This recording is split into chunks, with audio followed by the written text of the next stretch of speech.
அவன் ஏதோ போறாமையே பேசிட்டு இருக்கான். உனக்கு நிஜமாவே நல்ல நேரம் ஆரம்பிச்சிருச்சு. இன்னையோட சிறகடிக்க ஆசை எபிசோட்ல விஜயா மனோஜ் கிட்ட உன் மாமனாருக்கு உன் மேல அக்கறை இருக்கு, அவரு பெரிய தொழிலதிபர், வெளியே இல்லைனாலும் உனக்காக 15 லட்சம் பணம் அனுப்பியிருக்காரு பாருன்னு சொல்றாங்க.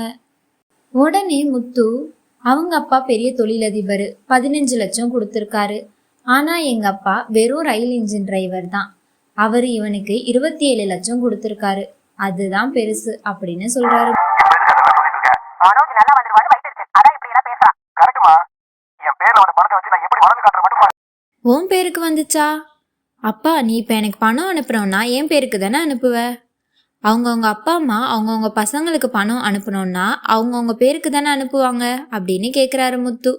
ஏன்டா இப்படி குழப்பிட்டு இருக்க? இல்லடா, பாலரமாவோட அப்பா அவங்களுக்கு பணம் அனுப்பாம எதுக்கு இவனுக்கு பணம் அனுப்பணும்? இவன் அக்கௌண்ட்டுக்கு பணம் வந்துச்சுன்னு சொல்றான், என்னப்பா இதுன்னு கேட்குறாரு முத்து. உடனே விஜயா, ஆமா மனோஜ் உன் அக்கௌண்ட்டுக்கா வந்துச்சு அப்படின்னு கேட்குறாங்க. ஆமாமா, என் பேருக்கு தான் வந்துச்சு. ஆனா அது ஆண்டி, மனோஜ் பேருக்கு தான் அப்பா வந்து மாமா கிட்ட அனுப்ப சொன்னாரு. எப்படியோ மனோஜ் பிசினஸ் ஸ்டார்ட் பண்றதுக்காக தான் அனுப்பியிருக்காரு. எனக்கு அனுப்பி அதை திரும்ப மனோஜுக்கு அனுப்புறது வேஸ்ட்டு, அதுவும் இல்லாமல் அவர் பிஸ்னஸ் ஸ்டார்ட் பண்ண போகிறாரு, பின்னாடி எந்த இன்கம் டேக்ஸ் பிரச்சனையும் இல்லாமல் இருக்கணும்னு தான் எங்கள் அப்பாவை அவருக்கு அனுப்ப சொன்னேன்னு சொல்கிறாங்க ரோகிணி.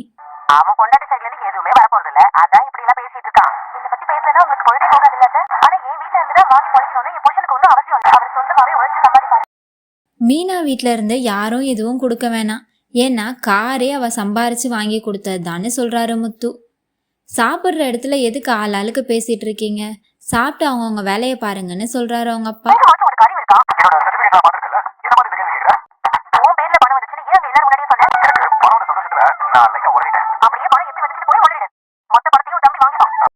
இனிமே அந்த பணத்தை பற்றி ஒரு வார்த்தையும் பேசக்கூடாது, முத்துக்கிட்டேயும் கொஞ்சம் கேர்ஃபுல்லாக இரு, அவருக்கு ஏதோ ஒரு டவுட் வந்துடுச்சு போலன்னு சொல்கிறாங்க ரோகிணி. அவ்வளவு ஏமாளிலாம் நினைக்காத, நானும் கொஞ்சம் ஸ்மார்ட் தான்.